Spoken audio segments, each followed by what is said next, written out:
வணக்கம். கோவை நீலகிரி செய்திகளுக்காக செய்திகள் வாசிப்பது சரவணன். குன்னூர் நகரப் பகுதியில் கடையை உடைத்து பொருட்களை சூறையாடிச் சென்ற கரடியை கூண்டு வைத்து பிடிக்க நடவடிக்கை எடுக்க வேண்டும் என்று மக்கள் கோரிக்கை விடுத்துள்ளனர்.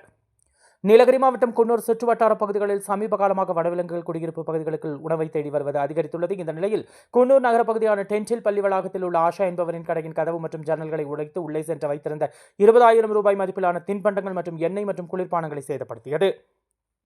தொடர்ந்து இந்த கரடி 3வது முறையாக அதே பகுதியிலேயே உலா வருகிறது. மேலும் இந்த பகுதியில் மருத்துவமனை, காவல் நிலையம், நீதிமன்றம், திருமண மண்டபம் மற்றும் பள்ளி கல்லூரிகள் உள்ளதால் அசம்பாவிதங்கள் ஏற்படுவதற்கு முன்பு வனத்துறையினர் கூண்டு வைத்து கரடியை பிடிக்க நடவடிக்கை எடுக்க வேண்டும் என்பதே அப்பகுதி மக்களின் கோரிக்கையாக உள்ளது. கோவை நீலகிரி செய்திகளுக்காக எமது சிறப்பு செய்தி ஆசிரியர் தமிழ் வெங்கடேசன்.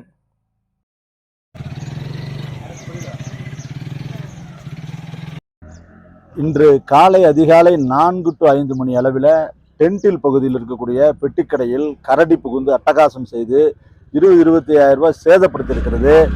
அதுவும் பள்ளி வளாகம், காவல்துறை அலுவலகம் அருகில் இருக்கக்கூடிய ஒரு பெட்டிக்கடையில் வனத்துறை அதிகாரிகள் இருக்கக்கூடிய அந்த வனத்துறை கட்டடத்திற்கு அருகாமையிலே கரடி புகுந்து இவ்வளவு அட்டகாசம் செய்கின்றது.